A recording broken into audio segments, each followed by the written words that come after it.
if you've been tracking with us recently, here's what you know. You know that we're right now in the middle of a series we're calling Goals. We're working our way through 1 Thessalonians. The reason we've called it Goals is because the Apostle Paul, he's this big-time church leader, he's writing this letter to a church in Thessalonica. Thessalonica, it's in modern-day Greece. And he's writing to encourage them for their faithfulness. He'd known them from a time ago. He'd helped found and plant the church. But he's writing to really celebrate. Hey, here's what I'm seeing, and here's what I'm hearing. And for we as a body, the reason we're calling it Goals is, man, these are our goals. This is the prayer of our heart. And today, when I'm telling you, what we're talking about, it must be the heartbeat of the Springs. Anything short of it just won't do. But before we jump into that, I want to start with a little story that really helped me figure this out this past week. I had the opportunity, dare say, I think some of you would want me to acknowledge the privilege to go, yeah, some people know where I'm going with this, to go for the first time to Aggie Land this past week, right? Okay, yeah, we got some Aggies here, right? I went there, if you don't know, Aggie Land, College Station, college football. If you go to another school, another SEC school, if you hate Aggies because they're a cult, even though y'all sort of are, I get it. Stay with me. We won't be in here longer than like five minutes, something like that, right? But I had the opportunity to go. A buddy of mine, he offered me a ticket. He said, hey, could you come? And I'm thinking, yeah, probably. I just got to figure it out. I got to check with the boss. That's my wife. Make sure with our 1.5-year-old, hey, baby, we got a plan for it. It's Thursday evening. It should be good. I go to talk with my wife. I go to ask her, and I say, hey, sweetheart, offer a ticket. Hey, would it be all right if I go? And I'm thinking this conversation is easy, quick, done. Of course, would love for you to go. That's so exciting. Not that. Now, here's why. My wife is phenomenal, but here's what I started to learn. So she's an Aggie graduate, right? She loves Aggie Land, College Station, Kyle Field, A&M, all that kind of stuff. And she begins to talk me through, John, I just can't imagine you going to a game for the first time without me. And I'm sitting here and I'm thinking, I've been to a few SEC games without you, and it was fine, right? I love you, but it went okay. I've been to one at Georgia when I was in high school. College, I went to one at Auburn. So I've been to a couple. So I'm sitting here, it's like, well, babe, I've been to games. I know it's kind of fun and teams, yeah, all that stuff. Did I tell you the team they're playing is not very good? Like, it's going to be fine. But she says, no, you don't get it. Aggie Land, it's just different. Like, you don't quite understand it the way you view it, because the college I went to, we didn't have football. We didn't have any of that. And so she's saying, no, it's just different. So I go to my friend, I say, hey, man, I don't think I'm going to be able to go. Taylor, she'd give me absolute permission to go. But there was enough to know, well, hey, if it means that much, I'd like that experience with you. He was gracious enough. They had an extra ticket. I got to go to her. She jumped at the idea. So off we go Thursday. It's Thursday at like 4 o'clock. We're leaving here. You trek the 2.5 hours. You get to Aggie Land. And the whole time in my head, I'm like, it's just different. Like, we'll see. So you get there, man, I can remember. And if you've ever been to, if not Aggie Land, then another game somewhere else, parking's hectic. People are everywhere. We go to park. And a few things stood out to me throughout the entire time I was there. There's a couple things that really popped in my head. The first one is I can remember showing up and I start walking towards the stadium. We get out of the car. We're making our way. And I didn't know who was more excited to be there, the first-year freshman or the alumni that's been coming for years, right? You see these folks coming back to this game, and they are tremendously excited. And there was another moment that stood out. As you walk towards the field, at least we came from West Campus, and we're walking towards it. You have to go through this tunnel that's underground. Right, in this tunnel, there's a couple like metal pieces, and as you'd walk, people would bang on it, and then people would yell, and every time they'd bang, somebody would yell. And I'm just going to try and see if this even works to prove my point. Yeah. Except picture like 4,000 people just screaming that, and I'm sitting here, and I'm just saying, that does seem different. Right? And I've been to some games, no disrespect to other schools. I know other people are like, I now hate this place. We got to go elsewhere. Can't stand it, right? No. You see that, and then you go and you get into the stage, right? Or the stadium, excuse me. You get in there. Kyle Stadium, that's the name of the stadium. Wow, my bad, sorry. See what I'm saying? It's different. It is serious, man. The cult thing holds a little true, right? But you get there, and I had to look this up because the place is massive. It holds 102,512 seats. 102,512 seats. Very similar to this, right? No. So you get there, right? And you begin to look around, and it's the opening game. So because of that, and they were playing a team, and bless that team. But it was going to be rough for them, right? So not every seat up at the upper balcony is taken, and there's like 500 for their band that went away. So you can imagine there's probably, honestly, 95,000 people, die hard, committed to Aggie Land, there for the experience. And here's what I began to see, because it was a little different. Right, before the kickoff even happened, there's all this music going. There's like these yell leaders out there doing a bunch of this stuff and like pointing at things. They're not cheerleaders. Don't call them that. It's very serious, right? But they've got all these people coming, and there's this moment. Look, all the Aggies are like, you talking smack about yell leaders? Look, all y'all getting a little nervous. And all of a sudden, then comes the moment where they're going to run out onto the field. Right, they're going to run out on the field, and I'm standing there. And 95,000 people are standing.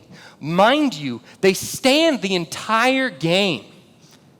Oh yeah, like a bunch of females are like, that's crazy. Yeah, no, seriously, and I'm wearing flip-flops. It was gonna hurt by the end of it. But we go there, and they go to set up, and all of a sudden, the guy who brought us, he's over here, my wife's over here, and they just start putting their arms around me. I'm like, oh, this is a nice moment.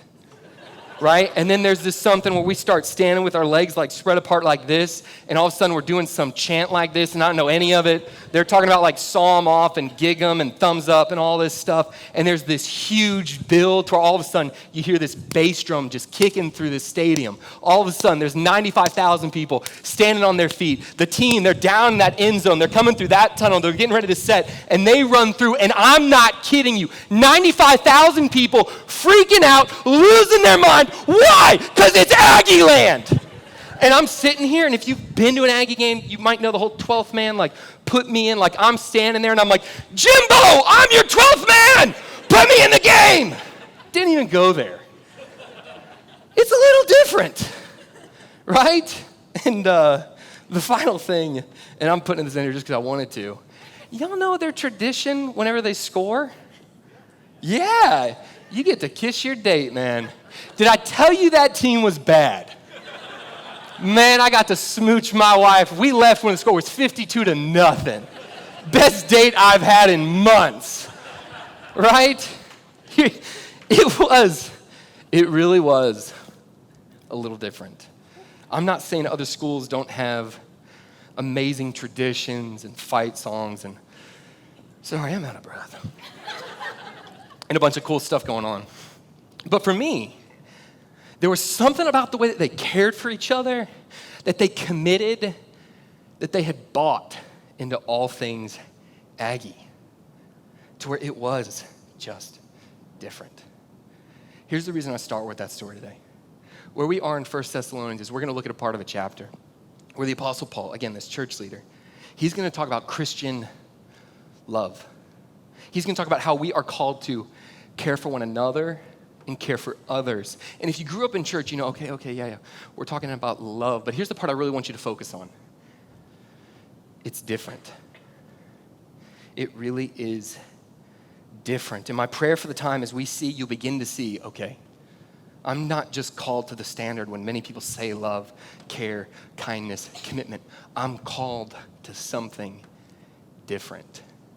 And here's why especially, like if you're a follower of Jesus Christ, here's why I think this talk, man, it is essential for me. And it is essential for you.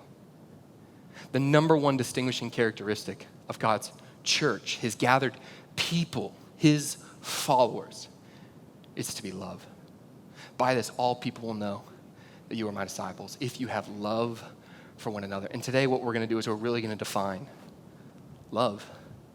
What does that love mean? What does that entail? To what lengths will it go? This is essential, Springs.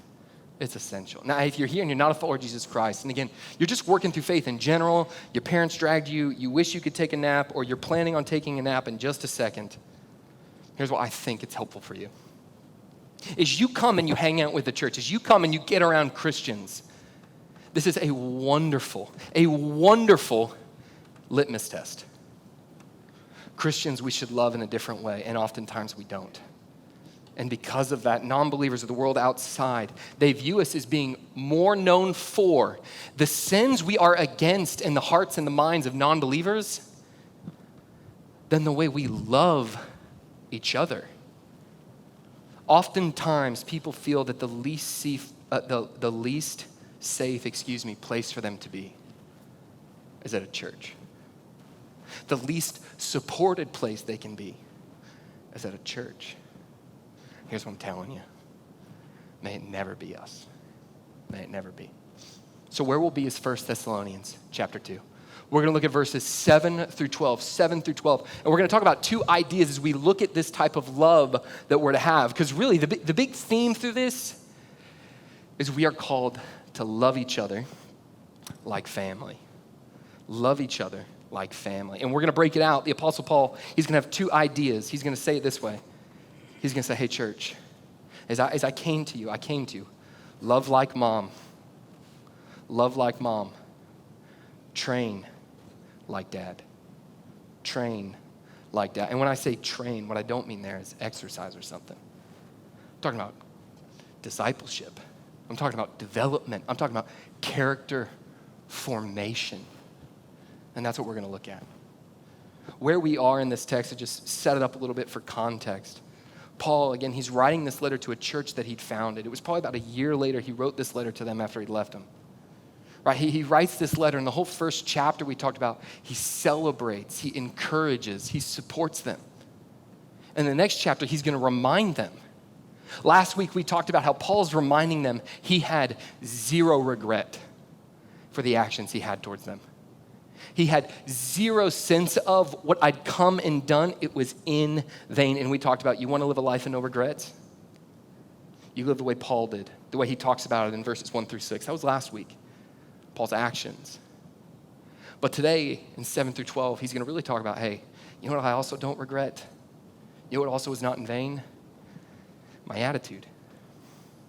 My family love for you is, again, love like mom, train like dad.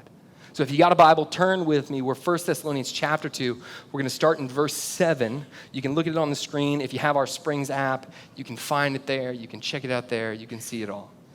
We're going in verses 7 through 9. This is Paul. But we right there, Paul is a leader. He's likely referencing a guy named Silas, Timothy. We'll learn more about them. But imagine Paul, he's talking about himself. For we never came with words, I jumped to 5. But we were gentle among you. Hear this. Like a nursing mother taking care of her own children.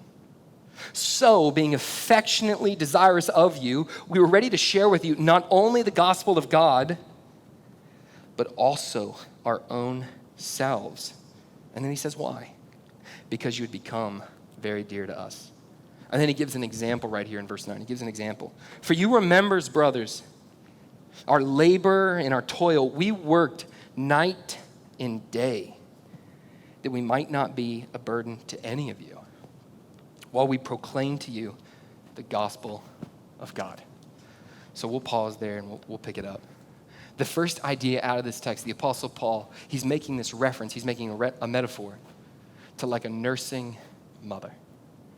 The idea, the family love that's called to mark us is we are called to love like mom. That's the first point. Now, the one clarifier I want to give to this before we jump through the text is a lot of times when people come, the Bible is full of parental imagery. God as father, we as brother and sister, love like mom, train like dad. You see that.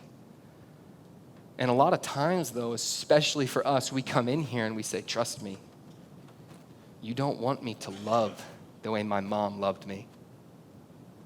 You don't want me to disciple, to develop, to train the way my dad discipled, developed, and trained me. So here's what I want to acknowledge. Broken parenting is a reality. I'm a parent. I have broken parenting already, and she's just a year and a half. Right? Here's what I'm asking you to do, though. Even if the main image that God, he did put in your life to what he wants it to be is a reflection of his love for you, and when we break that reflection, here's what I'm asking you to do, though. That pain, we as a church, we want to help you work through. Come, talk to us after. Don't leave here without thinking about it. But I'm asking you to faithfully just set it aside. To where imagine what it would be like to have a good mother, to have a good father, and then see the text through that lens. So that's the one clarifier. Now back to this. He calls us to love like mom. And he gives this metaphor, like a nursing mother. So here's what we're not going to do. We're not going to break down breastfeeding, the technical implications, and all that kind of stuff. Yeah, all the wives are like, yeah, you better not. What do you know? Right? My wife just laughed at that. But no, here's what we do want to do. Why would he use that as the metaphor? Because you got to remember, Paul, next to Jesus Christ, he's like the master pastor, the gifted preacher, the one who had the right words. Why would he pull from that? There's two reasons. One, that metaphor, it's universal to them as it's still universal to us. You see, every child needed to nurse, needed to find milk, whether from the mom or from a wet nurse. What was that person? They were essential to any demographic. Didn't matter how rich you were, how poor you were. They were essential to any ethnicity, any social class, any education, background, any role. Roman, Jew, Gentile, barbarian, didn't matter. It was a love that went to everybody. And the second thing is he even goes in here and he describes it. He talks about it. He starts off by saying, and we were gentle among you. And then he goes on, and this is one of my favorite connections of words. Affectionately desirous. Man, it was affectionate. And then he ends it with, we were ready to share with you not only the gospel, so spiritual truth, but of our own selves. That own self language, what he's talking about, it's literally like, hey, I was willing to open up my soul. You didn't get part of me, you got all of me. Why? Because a mom, a good mom, a nursing mom, gives all of herself to the baby. Loves, cares for. It's marked by a tender giving, a tender sacrifice. And then he goes on to give an example, even the way he tried to do that, obviously not as a mother. He goes on to say, hey, even when I came to Thessalonica, that's the town he showed up, even when I came as a church leader, Paul, he needed to eat. He needed a place to sleep. He likely had shoes where literally he's walking miles and miles a day, and these sandals are destroyed, likely with holes in them. The robe, the bases of it, filthy. The man needed a place where he could get clean, and he could have come as a leader and a missionary from God and said, hey, will you help me? Will you help me financially? And he looks at them, and like a mother who doesn't get from a baby but gives, he says, I don't want any of you to be burdened. God will take care of that in other ways. I don't want you to be burdened.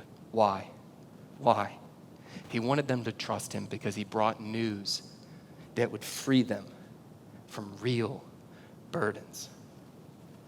He did not want to come to add, but he wanted to come and take away. And that's this theme of the gospel. It's not just a one-time thing. It's an everyday thing. It's what's true for me, that God loves me despite all the foolishness in my life, despite all the brokenness of my past, what can still be in my present, and the sins I'll commit by the time the day's out. He looked at me, and he saw my burden, and Christ himself came to die for it, to take it on himself. And by rising from the grave, he secured my freedom. Like a mom, Paul never wanted to burden. He wanted to bless. So there's an idea here for you, and there's an idea here for me. As we go to love each other like family, here's what real love does. And man, you ask a mom with a little one. Ask a dad with a little one. That love, it is all give, no get. All give, no get. You see, we live in a culture where a lot of times the culture says, hey, I'll do this if you do this. It's contractual. Christians, we out of a love for God, knowing it was our sin that nailed Jesus Christ to the cross, knowing that we deserve separation from him, but he loved us so much, he brought reconciliation by faith. We don't say, I'll do this if you do this. We say, I will do this. There's a verse in Matthew 6 that talks about this, where Jesus, right at the start of, Matthew 5, this Sermon on the Mount, like his going public sermon, here's what he says to this group of people, right? He comes up and he shares with them. You there? For if you love those who love you, what reward do you have? Do not even the tax collector. So tax collector, think non-believers. It was more derogatory than that, but think non-believers. Do not even the tax collectors do the same? And if you greet only your brothers, what more are you doing than others? Do not even the Gentiles do the same? Here's what I'm telling you. Even non-Christians try to be really kind. Even non-Christians adopt people in impoverished situations. Even non-Christians give a lot of money away. Even non-Christians go out of their way to greet people that greet them. Even non-Christians go out to love people who love them. We're called to love people who do love us, followers of Jesus Christ. That's true of us. And man, we're also called to love those who give us nothing in return. To the enemy, to the impoverished, to the broken, to the foolish. We're called to say, he came for me, and because of that, I'll come for you. The way that I think about it, and then stay with me for this, is Christians. Some of the things most people don't like to do. I don't like helping people move. I don't like doing that. You don't either, right? The other thing I don't like helping people do, drive them to the airport. There's something about a trip to the airport that, man, I'll drive you somewhere else, but the airport represents to me just stress, right? So the trip to the airport, I'm sitting here, I'm like, an Uber, that's probably $60. Yeah, that's totally worth it. Here you go. Just take that. I want to be generous. I'm a Christian, but no, I'm not going to take you. Here's $60. I've literally done that to a follower of Jesus Christ before, right? But here's what I say, though. Christians, we are called to help people move. We are called to help people get a ride to the airport. But it doesn't stop there, man. Christians, we're also called to extreme self-sacrifice. A lot of people can help you move. A lot of people can drive to the airport. So do we start there? Yes, but do we end there? Never. I can remember a few years ago, I was sitting in a small group of folks. I was connected to a church. It was right before I'd had the chance to come here and get to know the family of believers here. And I can remember getting connected and sitting in a room, and people were starting to share their story. And there's probably 6 of us there. There's a gentleman sitting over here in a chair, and another guy sitting over here. We're going around, we're telling stories, and this one guy, he begins to talk about a pivotal moment in his life. And the pivotal moment really came around. His son was 14. He was at that time, probably early 40s. His son was 14. He'd gone away for the summer to a Christian camp, Christian sports camp. He went, he loved it. He came back. It's the start of the school year, but all of a sudden his son started being more sluggish. He just started his freshman year. They start to think about what it is. Hey, is this mono? Trying to really figure it out. They end up going to doctors and doctors and doctors and doctors, where all of a sudden they realized, and I don't know exactly what it was, but his son's kidney was failing. His son's kidney was going out.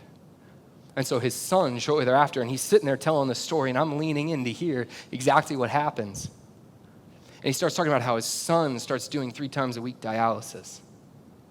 But even on dialysis, it's continuing to fade, to fail. And how at that point, his son was on a transplant list trying to get a kidney, but there wasn't any time soon. And the family's pleading and praying, hey, God, can you come? Can you find a kidney? And I'm sitting there in this room, and that's when all of a sudden this man looks up, and he looks at the other one in the room, and he says, and that's when you came in. I didn't know any of this at the time. Here's what had happened. That next guy in the room, the next guy was there. You know what he'd been that summer? A camp counselor. But a camp counselor at that Christian sports camp. And that man's son had gone to it. And he had that man's son for 1 week. And what he did, like a great counselor, like one who wanted to sincerely care for, develop, and disciple, and to train like a dad, he stayed in touch. And he followed up on him. He started hearing at the start of school that he wasn't doing well. And this other man ends up realizing he can have mine. See, the family, of course, they went to see, hey, could he take my kidney? And it wouldn't have been a match in a way to where it wouldn't have been a viable one to connect. But the camp counselor, he did a test. And he found out he could take mine. And the camp counselor, without missing a beat, man, said, take the kidney. Take the kidney. And then here's the amazing part, man, because I'm sitting here and I'm looking at the second guy and I'm thinking, wow, that's serious love. And I'm thinking that in that moment that he'll almost lean in and be like, yes, I'm basically a saint. Try and get accolation, trying to get noticed. Nah, man. And with sincerity, because I got to know him over time, with sincerity he said, hey, Jesus did far more for me. That's what we do. Boom, he just went on. He didn't sat there, he didn't seek the affirmation. He just said, hey, family would do that. I'm called to love that way. I'm called to love like mom. No, you're not my kid. But I've been loved so much, I must pour out. So church, moving's hard. We had some people who helped move somebody this past week. It is hard, right? Taking somebody to the airport, usually not as hard, but it's hard.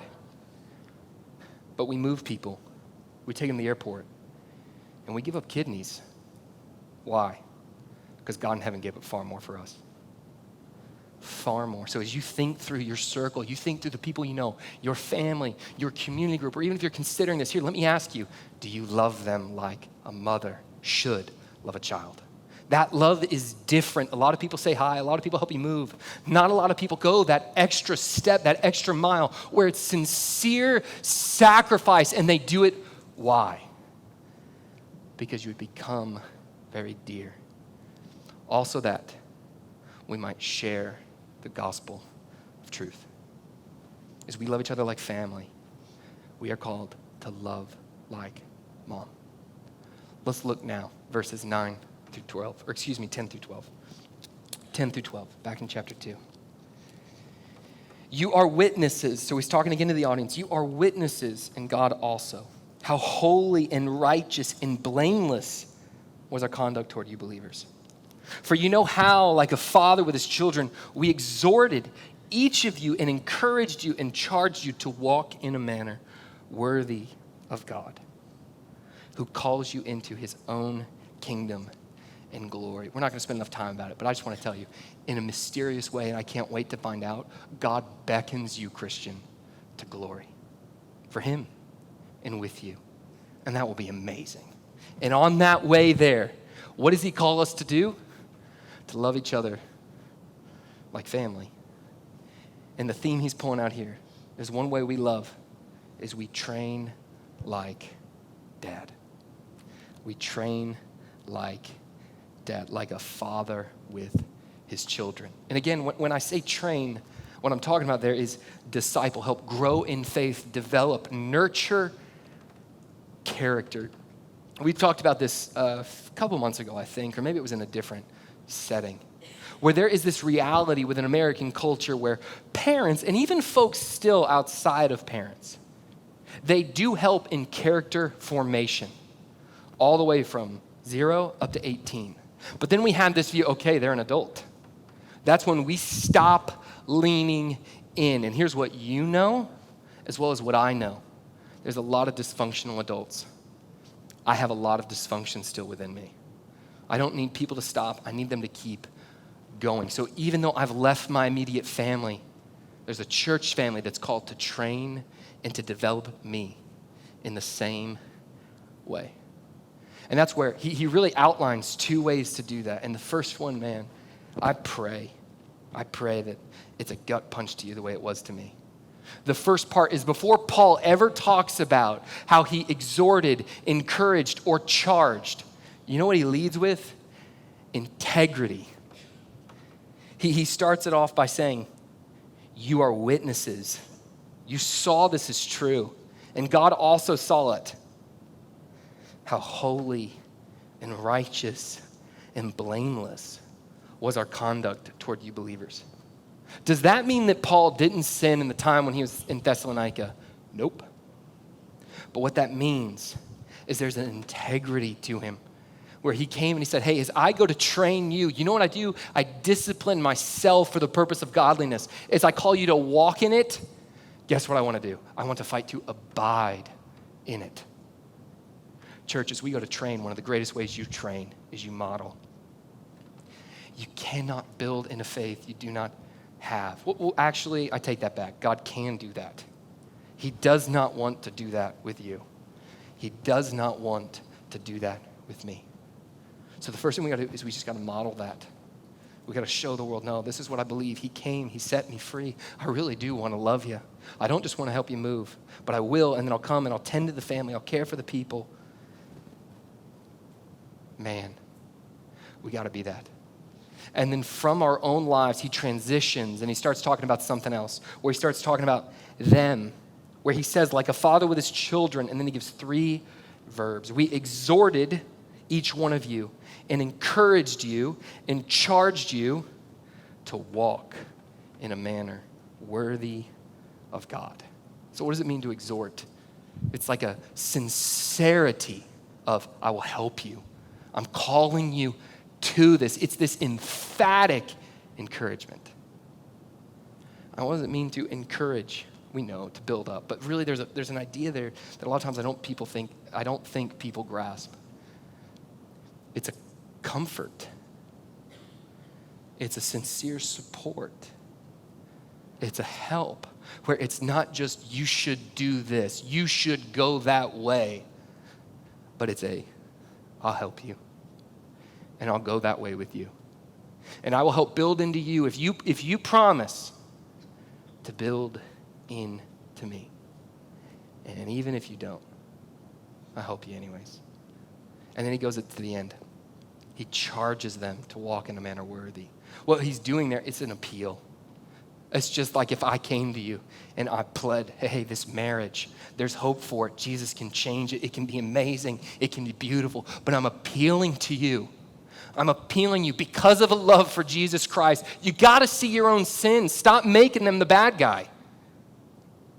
Or if I came to you and I said, your community group, I know you meet, I know you gather, but is this community the way we're talking about it? Is that really it? If not, I'm asking you, you got to go to him. You got to go back. You got to call him because it matters. He's appealing. Walk in a manner worthy of God. That idea of worthiness of God, it can put in me this sense of almost shame at times. But here's really the way I think Paul's talking about it, because even after that he says, hey, he's calling you into his kingdom. And he set it up at the beginning like a father. Jesus Christ, he was the one who, as we sang before, worthy of everything. He was sinless. He was perfect. He was powerful. He had it all. And from worthiness, he stepped into humanity. Why? That he might go for the joy set before him, which was you and was me, to die a shameful death, to rise from the grave, once again, picking up the life that he'd laid down and then bestowing upon those who would believe worth. He endured shame that you and I might be able to, because of him, be seen as worthy. New, changed, transformed. I no longer have to be the same guy I once was. Do I fall down? Of course. Does he help me stand up? Yes. Why? Because he is my heavenly Father. And when he loves me like that, he says, go love others like that. You see, a good father, they exhort, they call to, they encourage, they comfort along it, and then they charge, they appeal. And then they help you the whole way. They help you the entire time. The church is a family. The church is a family. We don't have time to go there, but you can see this. There's this moment in the Gospels where Jesus, right, his mother and his brothers come to him. And somebody comes and I said, hey man, your mom and your brothers are here. And Jesus is with a group of his followers. And he says to the one who came to tell him about his parents, he says, because he's trying to prove the point, we are family. We're not like family. We are family. He says, no, these are my mothers and brothers. Those who follow the will of my Father. Church, what I'm telling you is I understand why you can walk into some Sunday morning, and we're not going to do it here, and they say, hey, that's Brother John. That's Sister Taylor. Because it's a reminder we're family. Now, here's what I'm telling you. We don't need the name brother or sister before your name to do that. But what we do need is to really live that. We are not like a family. We are a family, and if we get this out of a love for Jesus Christ, this will be such a privilege to be a part of. It's the church you dreamed of. It's the church I pray for. We must be God's people. We are a family. I joined this family about a little over a year ago. I can remember right before that I'd getting to know everybody. And part of my relationship and getting to know the Springs, it started good, went rocky, ended kind of shaky, and then all things came together at the end. Right, but part of that is there was this time I was interviewing, I was getting to know, there was this big old search committee, so a bunch of people trying to figure out, hey, is this God's man for this role? And I get to know them, and in part of that process, my wife, she goes to deliver our first child. I'll tell you a story some later time. My daughter, Lily, she's fine. Many of you may know her, but when she was born, we thought she was going to die. And I can remember the moment, Lily doesn't breathe, they push the crash cart, all this kind of stuff. And that next day, I'm not sleeping, you wake up. They have to get her from one hospital to another to put my daughter on life support, first kid, first daughter, can't protect her, can't care for her, can't love her, can't hold her, can't give her to mama. And they take her there. My parents live in Georgia. It's just Taylor and I. We're in Dallas at this point. Right, here's what ends up happening. Friends from my local church there before I came here, they end up coming and visiting before the sun comes up. It may have been because I was so tired, though, and I was still in a hospital. So I don't know exactly the time of day. Right? And then I had other friends texting me. And you know what this church started doing? I didn't even know the phone numbers. And my phone just started blowing up with people pleading as if they knew me for the health and the life of my daughter. They were viewing me as family before they ever even knew me. Right, my daughter, she goes on and she's still on life support for about a little under, two weeks or something like that. And every day my phone, it just blows up. Some numbers I know, some numbers I don't. And people were praying, people were reaching out. The process of interviewing here, it's delayed, it's pushed back. They say no pressure, take your time, that's totally more important. We're just gonna coast and chill, we'll get after it here. You do everything you need there. What can we do? They cared for me so well. So well. Here's what you need to hear. The church needs to love like family in crisis. You know what else the church needs to do? Right? My family and I, we kindly come. They help me think through process. Is it the right move? The people here, they care for me in it. They pray. They say, what does God really want? Is this the right move on behalf of God for the Springs, for you and your family? They love me like family. They didn't look to try to bring higher. It continued on, and I moved here. I don't know a soul besides this small group. My wife, she's got this little one that's coming out of the hospital that we're still totally nervous with. And what do? They meet with us, they engage us, they become friends, and they pursue us. They love us as family. We go on, Taylor and I, we start getting connected right around January. We start to realize the honeymoon effect is wearing off, and we're getting to know the town. And my wife, she's still connecting. People are saying, what can we do? How can we serve? You don't have to do this alone. You don't have to figure this out. God's in charge. How can we help? Like family. All the way to the good times, the rough times, the fun times, to yesterday. And I'm intentionally ending it with this. Yesterday, for the first time, I joined an NFL football fantasy league.